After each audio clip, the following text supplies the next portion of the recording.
Hey, my good names ni Hadija Kitaringo, ni mama wa watoto wawili. As usual, welcome back to our podcast. It's been long and happy new year. Anyways, I know ni tumechelewa.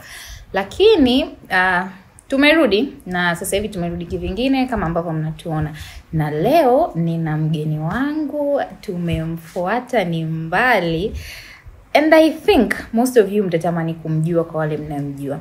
Leo tunaye Antonia, nitampa nafasi ya kujitambulisha yeye ni nani na ni mama pia, lakini ni mama mmoja mdogo anayefanya mambo makubwa.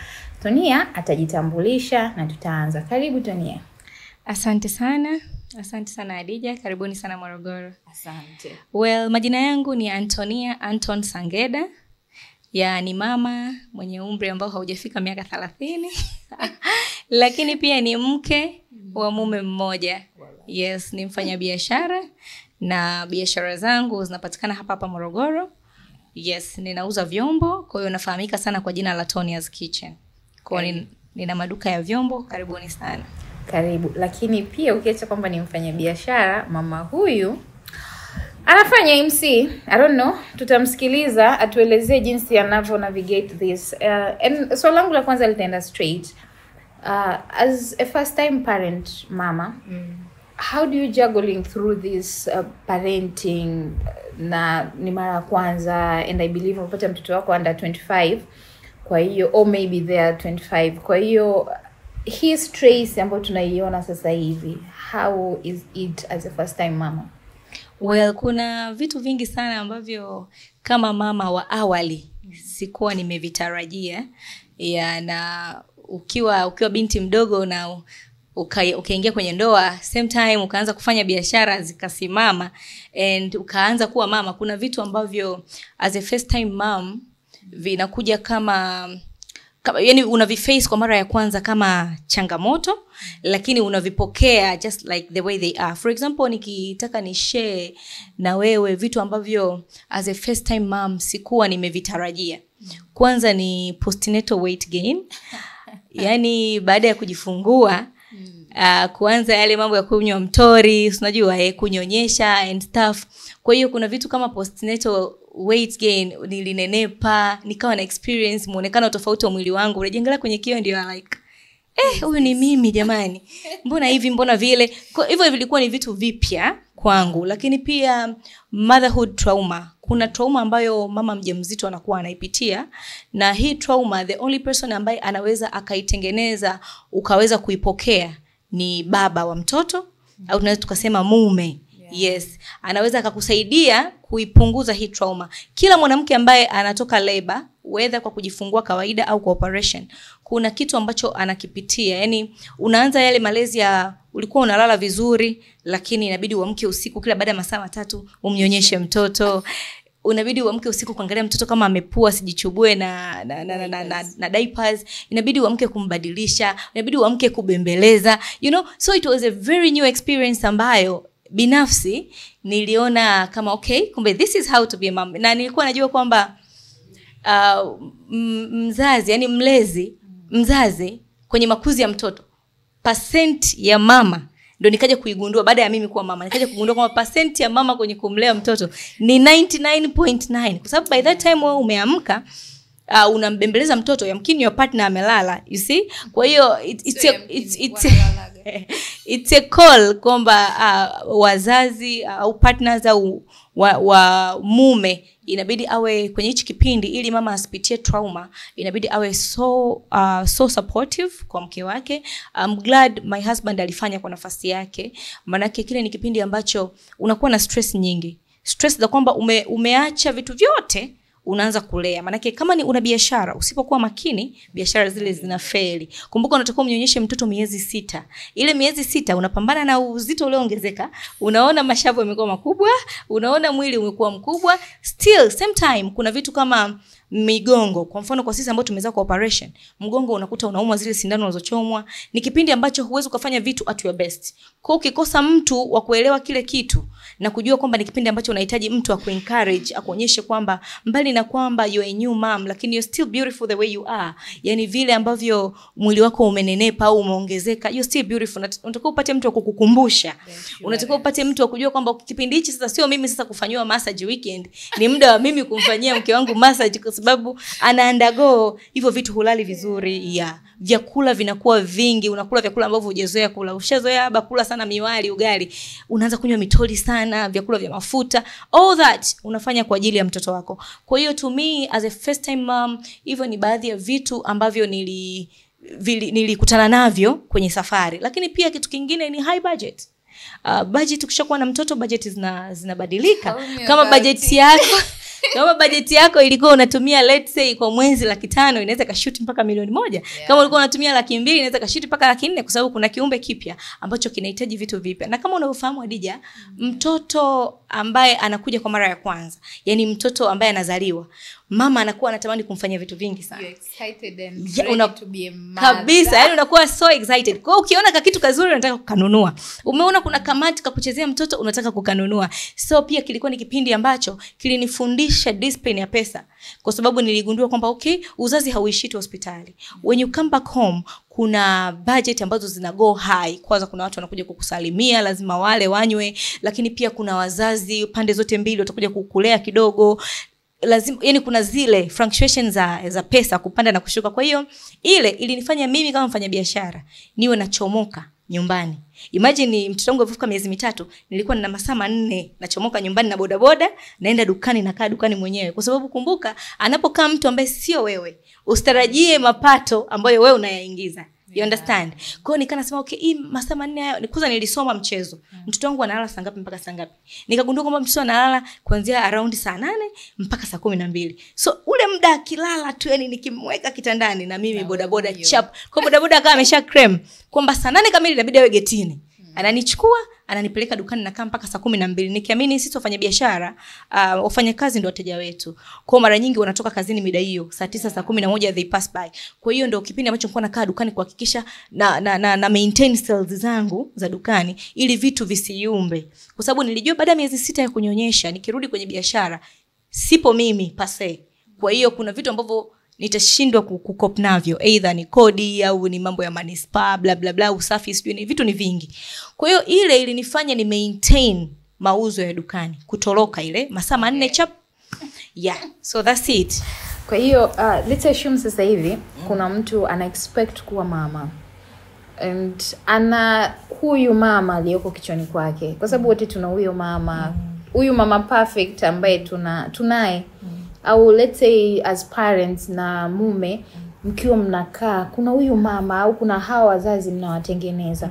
Sasa huyu bado hajaingia, anasikiliza sasa hivi. Au ni mtu ambaye anatamani kuja kuwa mama. Ni vitu gani ambavyo unatamani kumwambia ambavyo hatuviongei mara nyingi, kwa sababu imekuwa kama tabu kuongelea malezi. Unaonekana una complain, wewe sio wa kwanza, lakini watu wengi wanayapitia. Yaani ukishakuwa mzazi ndio unakuja kugundua kumbe sio rahisi kama inavyosemekana.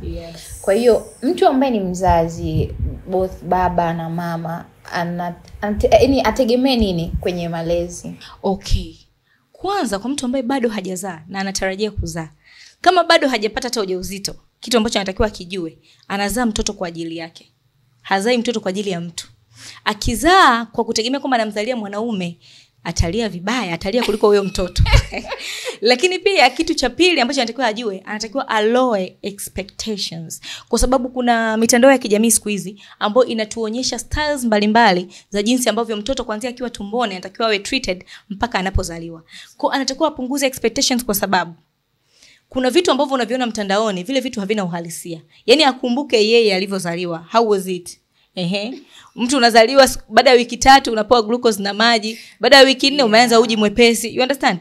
Kwa hiyo kuna maisha yale walikuwa wanayafanya wazazi ni kwa sababu ya hali za maisha. So kwa sisi kizazi cha sasa hivi, make sure kabla hujazaa, don't expect a lot. Tena don't expect a lot kwa mwanaume. Yani usitarajie kwamba baada ya kuzaa yule mwanaume atakuwa malaika, atakuwa kila sana mbeba mtoto, anakusaidia kubembeza. No. Kama nilivyosema awali, make sure unazaa kwa ajili yako, kwamba mimi kutokana na umri, kutokana na perspectives ABC, mimi naona sasa hivi nahitaji mtoto.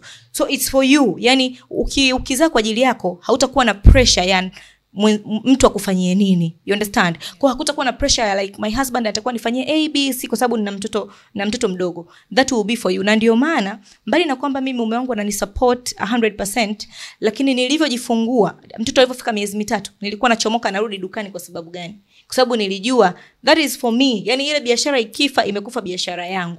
You understand? Sio ya kwenu. Alafu pia kuna maisha lazima yaendelee hata kama nikiwa na mtoto. It doesn't mean kwamba mimi nikiwa na mtoto basi mume wangu hata alipa wafanyakazi wake au kampuni yake haitaendelea kuzalisha kwa sababu mimi nina mtoto. Kwa kuna vitu ambavyo natakiwa nivifanye mimi kama mama kwa sababu you can't ask for everything. Kwa kuna vile vitu nilikuwa najitahidi nikimbie dukani nihakikishe sales na maintain kwa sababu kuna vitu ambavyo nitavihitaji me as me kwa ajili ya mtoto wangu.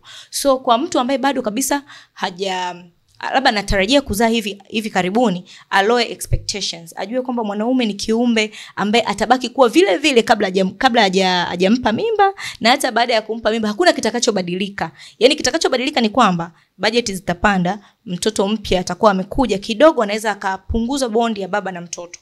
Kwa hiyo lazima pia awe ready kwa vitu kama hivyo, kwa sababu kuna muda ambao utampa too much attention mtoto. Hicho ni kitu ambacho ukiwa kama baba kijacho uwe tayari kukipokea, kwa sababu attention ile ambayo tunampa mtoto mpya, kumbuka ni kiumbe ambacho unakipokea for the first time, hujui kama yani how to handle. Mara nyingi tunafundishwa na wanaotulea, haujui how to handle. Kwa usitarajie kwamba mke wako ataendelea kuwa perfect kutoa zile huduma ambazo alikuwa anakutolea kabla hajawa na mtoto, kwa sababu tayari kuna mtu mwingine mpya. Inabidi nyewe wawili muweze kunegotiate how are you going to raise that kid, kwa sababu ni mtoto wenu. Kwa hiyo cha muhimu ni kuambia watu wapunguze expectations, lakini pia mtu azae kwa ajili yake, asizae kwa ajili ya mtu. Utajua kwamba ukizaa ndio utapewa hela, ukizaa ndio utahongwa au ndio utapendwa zaidi. That's a lie. Uwezi ukambadilisha mwanaume kwa mtoto.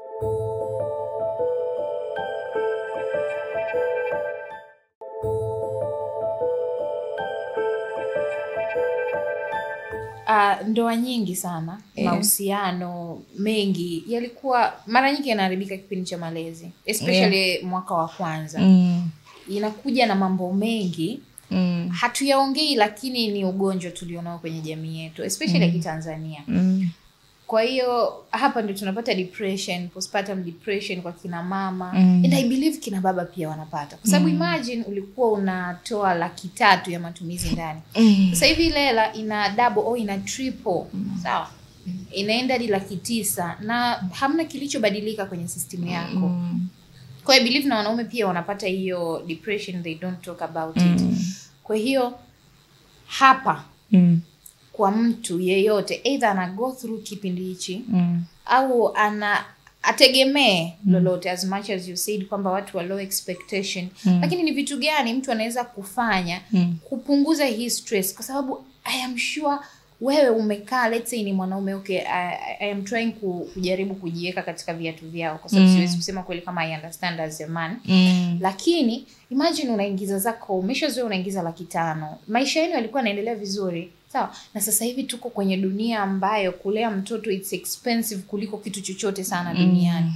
Whether ukubaliane na expectations za dunia au uamue hata kuishi kwenye means yako, bado itakuwa expensive. At the same time mama inabidi ale ili aweze kunyonyesha mtoto miezi 6. Kwa hiyo imagine hakuna kilichobadilika kwenye income yako, lakini matumizi yameova kubadilika. Wengine anaenda double, wengine ana triple, wengine yana go 100%. Kwa hiyo what do you think wanatakiwa kuvifanya as couple before au hata kama wanaingia sasa hivi? Kwa mwanamke itakuwa stressful kwa sababu unawaza labda mimi sijisikii ninavyojisikia tena, mwili wangu umebadilika. Utakuwa uko burdened, utakuwa unakosa usingizi, kwa sababu kukosa usingizi pia kuna kufanya una hasira za haraka. Lakini at the same time na mwanaume pia ana go through this. Kwa mnakutana tayari mna energy, kila mtu ana go through something ambacho huwezi kumuelezea mtu.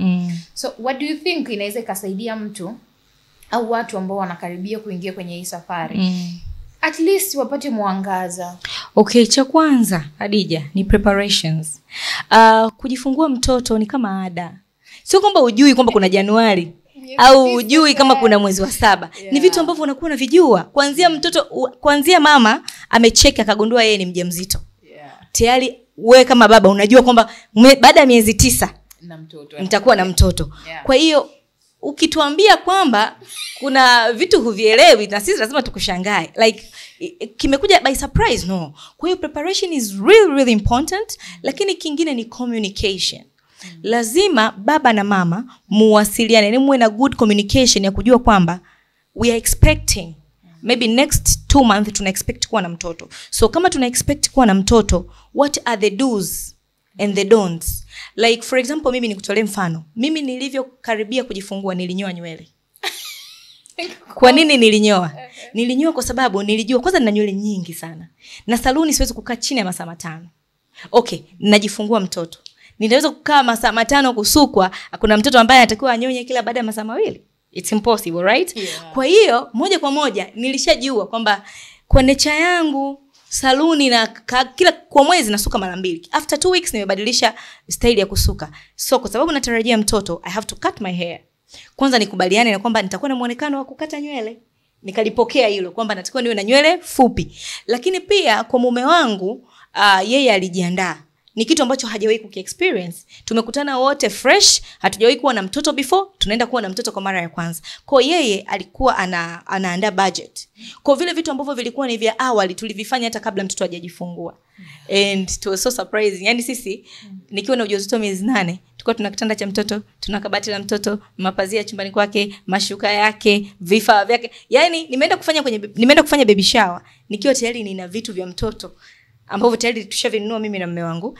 Then after na marafiki zangu tukawa tumeshacheki jinsia na watu nikawaambia wale wanaofanya baby shower kwamba jamani jinsia ya mtoto ni jinsia fulani. Kwa leteni vitu yaani sikutaka mshtuko wowote mpya.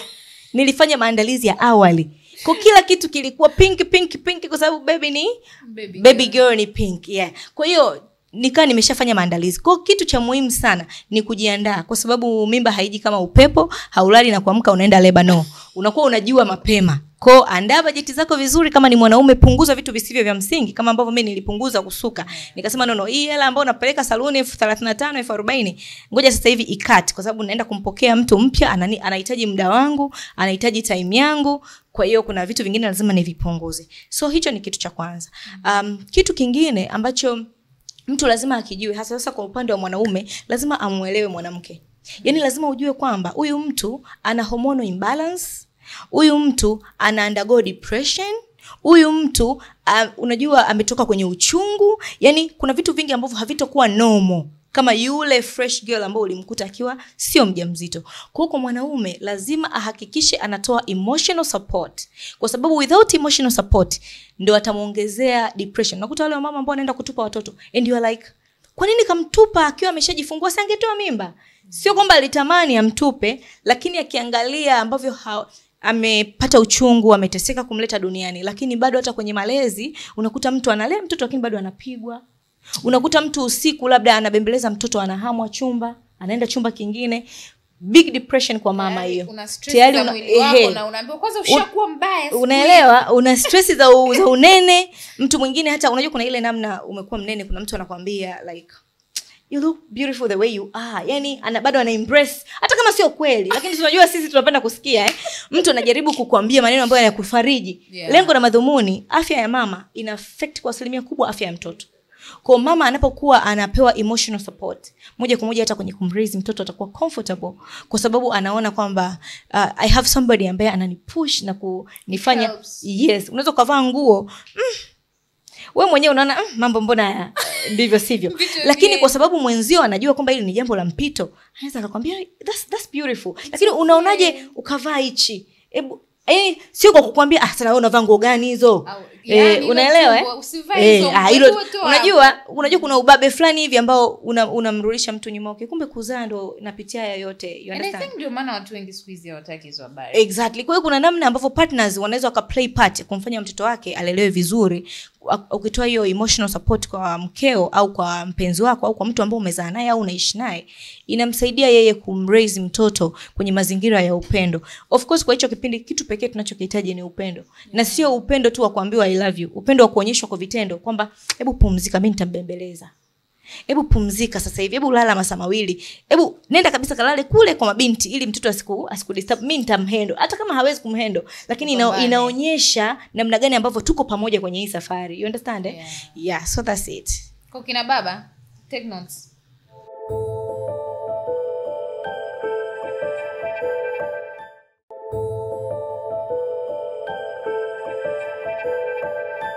Okay. So, malezi yetu siku hizi yamekuwa na vitu vingi sana Tonia. Sure. Tuna stories nyingi ambavyo malezi yanatakiwa kuwa, jinsi mzazi anatakiwa kulea and all.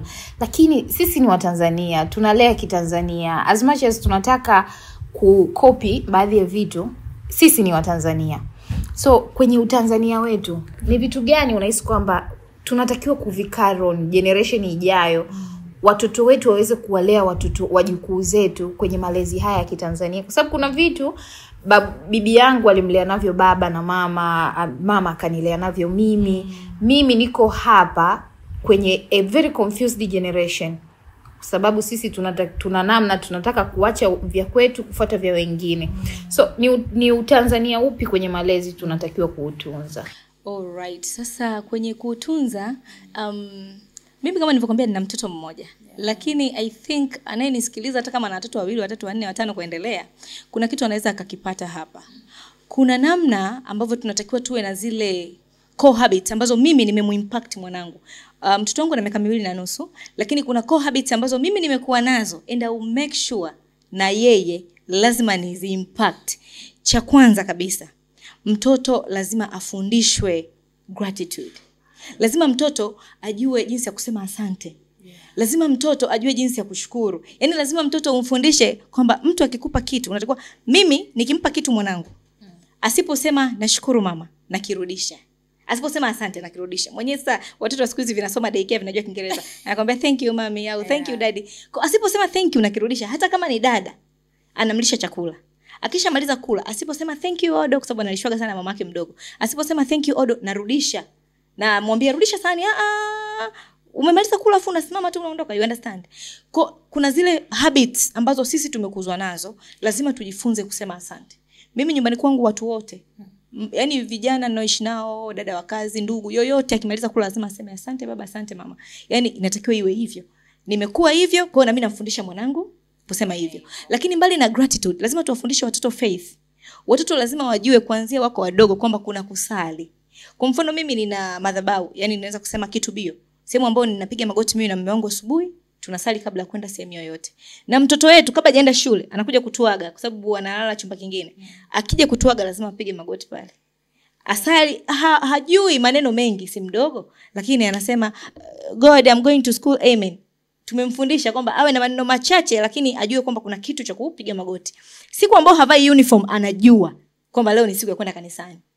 Yaani akiona tu watu wameamka wamechelewa na hakuna uniform kitandani, time for church, anaomba kabisa dadake, dada I'm going to bath, time for church. Anajua kanisani. Na kanisani surprising enough huyu mtoto. Tukifika kanisani, ukitaka kumpeleka Sunday school, anakataa. Anasema sitaki kwenda kwa watoto, nataka kwenda kanisani. Yaani anaamini kwamba ile kanisa la watoto sio kanisa. Kule ambako tunaenda sisi, kanisa kubwa ndio kanisa. Kwa hiyo ni kitu muhimu sana cha kufundisha watoto faith, lakini pia kitu kingine kuwafundisha watoto boundaries.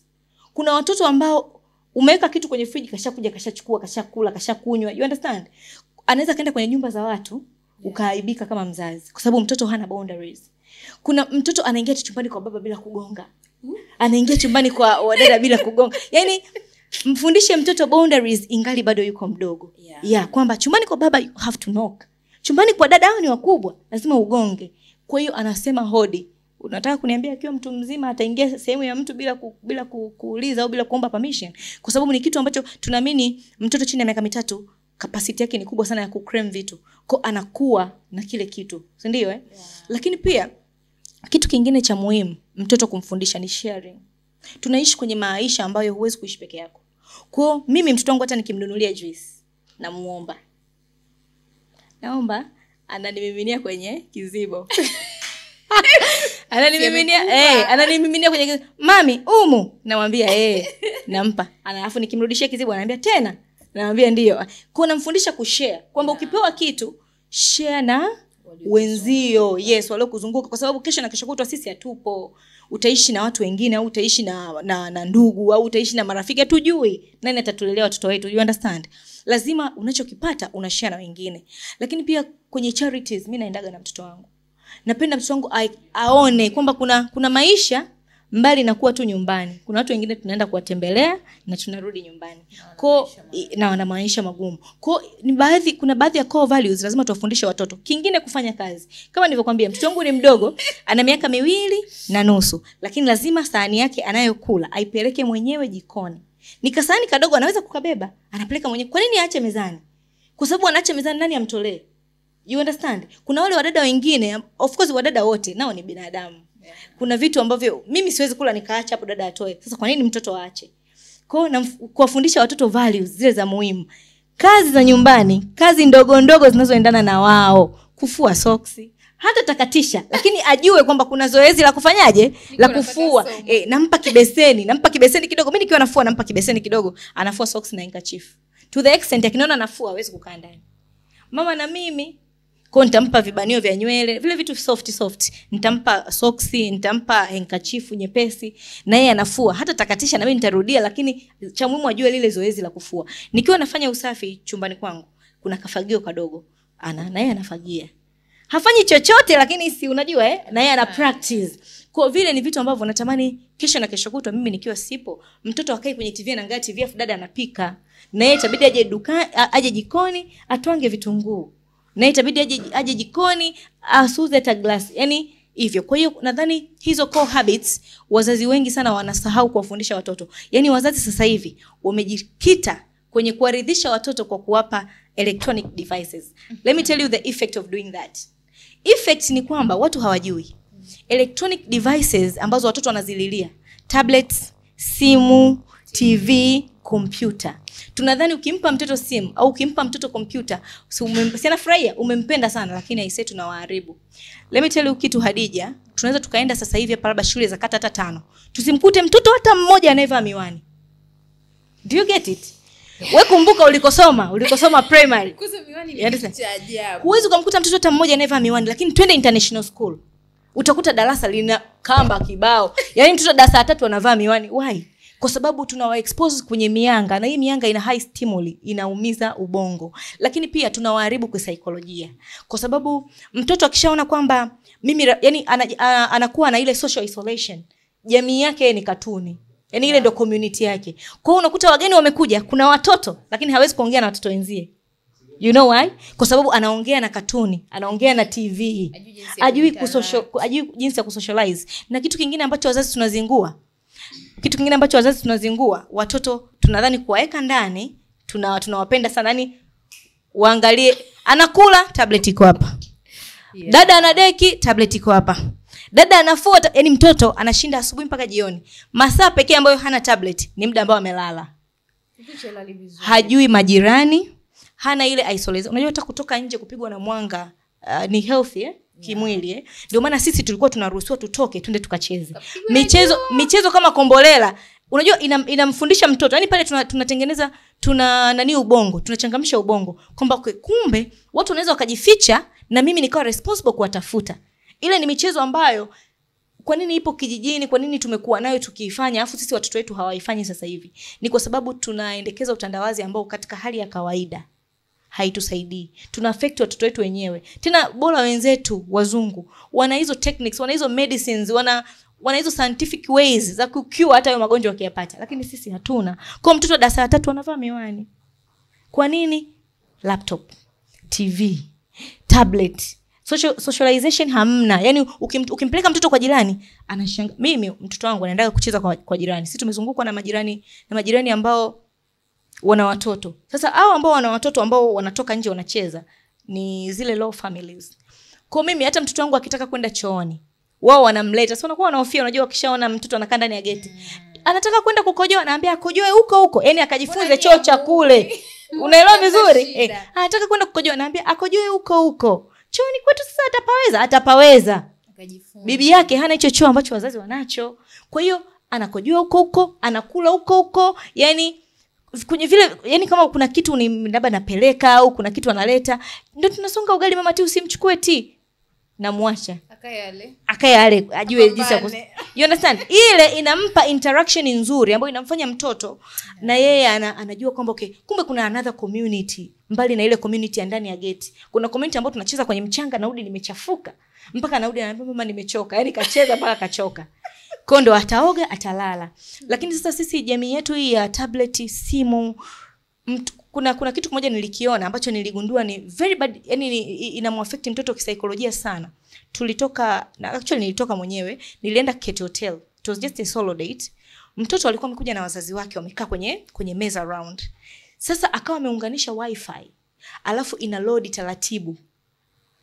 Sasa mtoto ambaye ameshazoea electronics device, anataka anachokitaka akipate. Kwa sasa kwa nini wifi ngumu akachukua ile tablet akalitupa chini? Umeona ambapo tunaharibu watoto. Yaani kwamba kwa nini speed ya mtandao iko low? Wakati nyumbani tuna home wifi ambayo chapu nimeingia kwenye mtandao. Sasa unakuta anataka kuangalia vitu vyake. You understand? Kwa mtoto akapata zile asila za kizungu, akabamiza chini ile laptop. No! Tanzania wa Morogoro. You understand? And I was like, mambo gani tena haya? Mama yake pale baki, come my son. It's okay. Lakini sio vitu, huyo mtoto kesho na kesho kutwa anaweza kukurushia glasi usoni. Kwa sababu umemwambia kwa nini umefeli, au umemwambia kwa nini umeloweka nguo zako siku 3 hujafua, akapata miasila ya kizungu kwa sababu ya internet, akachukua glasi akakutupia. Na hauna TV. Mtu au akavunja TV. Na hauna mtu akumlaumu kwa sababu ni effect ya malezi uliomlea mtoto. You understand? Ushaona mtoto mdogo anaangalia timu yake imefungwa, analia kwa nguvu. Yaani hataki atakula, anaenda kulala. Yaani zile asila za kizungu. Yaani hawezi kuwa independent. Hawezi kuelewa kwamba kuna kupata na kukosa. Yaani chochote anachokitaka kipo. Kwa hiyo kuna situations anashindwa kuzihandle. Tunadhani tunawapenda watoto by doing so, lakini tunawaharibu. Kwa hiyo kwenye swali lako, I'm so glad umeniuliza hilo swali, kwa sababu ni vitu ambavyo mimi sitarajii kuona mtoto wangu. Mimi mwenyewe ni all weather. Naweza kuishi maisha mazuri sana, naweza kuishi maisha low sana, naweza kuishi kwenye mazingira ambayo hamna chochote. Yaani kama maisha plus. Nikajitegemea. Kwa hiyo I'm really thankful kuona kwamba kuna watu ambao wanaweza kaandaa such kind of sessions, kwa sababu tunaenda kuimpact wazazi wapya, wazazi ambao wanatarajia kuzaa hivi karibuni. Lazima hivi vitu wavijue. Kumlea unajua mitandao ya kijamii inatuharibu. Ukiingia Instagram unamuona Tifa Dangote ana iPhone 16. Na wewe huna, mama unaelewa vizuri? Yeah. And you are like, na mimi mtoto wangu ngoja nimnunulie tablet. Unajibana, unakopa vikoba. Umfanyie mtoto kitu ambacho umekiona kwenye Instagram bila kujua effect yake kwetu ikoje. Yule Tifa Dangote akiumwa nje anapelekwa huko chap, yani watu wanapigana simu, madaktari bingwa wanamtibu. Mwanao akiumwa hospitali ya rufaa. Yeah, so that's it. Lakini unajua tuko kwenye dunia ambayo tunakoelekea ni kila kitu kinaenda kuwa technology. Excuse wazazi wengi tulionao, is it an excuse or a valid reason? Sina uhakika. Okay. Lakini wengi tunasema mtoto wetu atakuwa kwenye dunia ya utandawazi, dunia ya technology, kwa anatakiwa kuvijua kuanzia chini. Ndio maana nikasema boundaries. It's very important mtoto kujua technology. Lakini kila kitu kina kiasi. Mimi mtoto wangu anaangalia katuni. Na kwenye simu yangu kuna katuni, kuna makokomelon, kuna manini, na tablet yanayo. Lakini kuna boundaries. Haiwezekani muda wa kulala ukao unaangalia simu kwa sababu nakufurahisha. Lia, ukimaliza kulia utalala. Haiwezekani muda wa kula badala ule wewe unataka katuni. Utakula, ukimaliza kula utaangalia kwa kiasi. Ndio maana na tenga muda wa mtoto kucheza. Mimi mtoto wangu sasa hivi ana miaka 2.5 kama nilivyosema awali, lakini yuko shule. Yuko daycare. Kwa nini nilimpeleka daycare? Kwanza alikuwa na sharp mind, yani alikuwa anawahi kukariri vitu. Lakini pia niliona kwamba it's safe kwa sababu kule mbali na kusoma kuna michezo. Kwa hiyo anatoka mtoto shule saa 10. Saa 10 akirudi ni kunywa juice, kuoga na kulala. Saa 1 anamkuta ameshaamka. Kwa anakosa ule muda wa kukaa na tablet muda mrefu, lakini pia anampa comfortability dada kufanya kazi zake. Kwa sababu unajua mtoto akiwepo ndani dada kuna vitu hawezi kuvifanya vizuri, kidogo anamchungulia mtoto. Kwa hiyo nilimpeleka shule kwa sababu kubwa hiyo. Kwa hiyo unakuta kwa siku, kwa sababu kule shule hawaangalii hivyo vitu. Kwa siku unakuta anaweza akaangalia hizo katuni 1 hour. Muda wa kulala uko umefanyaje? Umefika. Ya. Kwa hiyo sio vibaya, lakini kuwe na boundaries. Ndio maana nimekutolea mfano huyo mtoto ambaye alirusha kitu akakipasua. Ni kwa sababu hana boundaries. Kwa kile ndo yani that's the only community. Kila kitu chake kiko kwenye simu. Hata ukimweka na kazini wake hapo hawana cha kuongea. Yeah. Cha muhimu kazini ana tablet na wewe una simu na yani nyumba inakuwa kimya kama hamna watu. Ndio maana siku hizi hata pole watu wanapeana kwenye status. Yani mtu umefiwa, hauna muda wa kushika simu, mtu anakupa pole kwenye status. Lakini jamii yetu ilikuwa inatutaka tutoke tulipo. Twende tukamfariji. Faraja halisi ni mtu kukuona, sio kumpost. Kwa sababu muda huo unamposti, unakuta hajashika simu au hajaona, lakini unapoenda na kumfariji, kile ndio kitu ambacho actually kilikuwepo na tunatakiwa tukiendeleze. Anyways, tuko bado kwenye vitu vya kupoteza utanzania wetu. Kwa kwenye haya malezi tunaona wenzetu kwa wana struggle sasa hivi. Kuna watu wana kampeni za no devices. Niliona this one video mtu, I think ilikuwa UK. Shule ilikubaliana kwamba watoto wakae wiki 3 bila hizi devices za aina yoyote. Na the first week watoto walikuwa hawawezi kufanya kitu chochote. Imagine. Yani alikuwa na anxiety muda wote. Mtoto yani hana kitu anachokifanya shule. Anasema their life is boring, they do not know what to do na maisha yao. And then the second week wakaanza kugundua kwamba kumbe tuna bike nyumbani. Kumbe kuna friends wa kucheza nao. Kumbe kuna nini? Kwa wakaanza kujiengage kwenye activities. Na sisi sasa ndio tunainuka kwenye dunia kununua tablet na simu. Kuna malezi wenzetu wanajaribu kuja kwetu na sisi tunajaribu kwenda kwao. You get it? Unahisi ni malezi gani ambayo kitanzania hebu tuachane nayo? Tuyaache yani ya wenzetu, lakini hebu tuassume ni trendy tupite. Okay, kitu ambacho tunatakiwa tuachane nacho kama nilivyosema awali. Chochote ambacho tunakifanya si kibaya, lakini kiwe na mipaka. Tufanye kwa kiasi. Lakini pia sisi wabongo hatuna taratibu za wenzetu. Taratibu nzuri ambazo natamani sisi tuikopi kwa wenzetu. Kuwe na hizi chit chat za mtoto na mama, mtoto na baba. Yani uwe unawasiliana na mwanao. Kuna mzazi ambaye mtoto wake asubuhi akiamka sana mvalisha, amempeleka shule. Akirudi yeye kazini, mtoto na kishetu yani hakuna mawasiliano ya baba na mama. Ukimuuliza mtoto how are you, atakujibu I'm fine, shughuli imeisha. Lakini hiyo hai keep conversation. Hiyo sio conversation. Conversation ni kumuuliza mtoto, for example, I usually tell my baby, who made noise today in class? Nani leo amepiga kelele sana?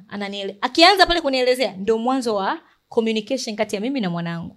Kwamba kwanza there is this boy anakwambia mami Nasri amepiga kelele, teacher Esther akampeleka mbele apige magoti. You understand? So from there na wewe mimi nilidraw tu, teacher Esther aliniambia very good, akafanya hivi aliniambia very good. Kwa hiyo kuna kuwa na ile conversation ya mama na mtoto au baba na mtoto, inamfanya mtoto awe comfortable kukuelezea vitu vyake. Na conversation inaweza kumfanya mtoto aachane hata na simu, muongee. Kwa sababu anajua kuna mawasiliano naweza nikayafanya na mama. Lakini mimi nakumbuka nikikua, I say sikumbuki ni lini nilishai kukaa tukawa na zile talk conversation ya mama na binti. Sasa kwamba changamoto gani unazipitia kwenye ukuaji wako kama binti, you understand? Vitu ambavyo mimi nimevimiss natarajia kuvifanya kwa mtoto wangu, kwa sababu in real sense nagundua kwamba kuna effect kubwa ya kushindwa kupata nafasi ya kuexpress how you feel. Lakini pia watoto lazima waambiwe kwamba kuwa bored ni kitu cha kawaida. Yani lazima wajue kwamba it's part of life to be bored. I think we need the whole class on that. Kabisa. Yani you have to be bored. Yani ni vitu vya kawaida, ni katika maisha ya kawaida you can be bored. Rafiki yako anaweza akakuudhi. Yani ni vitu vya kumfundisha mtoto. Mimi sasa hivi kumwambia hivyo mwanangu ni mapema. At least akifika miaka 4 ndio anaweza akaelewa kwamba it's okay people to argue. Unaweza kumkwaza mtu, omba samahani. Wewe unaweza ukakwaza, omba samahani. Mimi mtoto wangu juzi kanichekesha. Sikuwahi kujua kama anajua neno ku step. Bahati mbaya nilimkanyaga. Akaniambia, "Mommy, you're stepping me. Say sorry." I was like, Kumbe kuna kustep tena. Say sorry. Anajua kwamba ukimstep mtu natakiwa usay sorry. Kwa hiyo lazima tuwaambie watoto wetu kwamba hivyo ni vitu vya kawaida kupata makwazo kwenye maisha. Siku zote maisha hayawezi kwenda smoothly.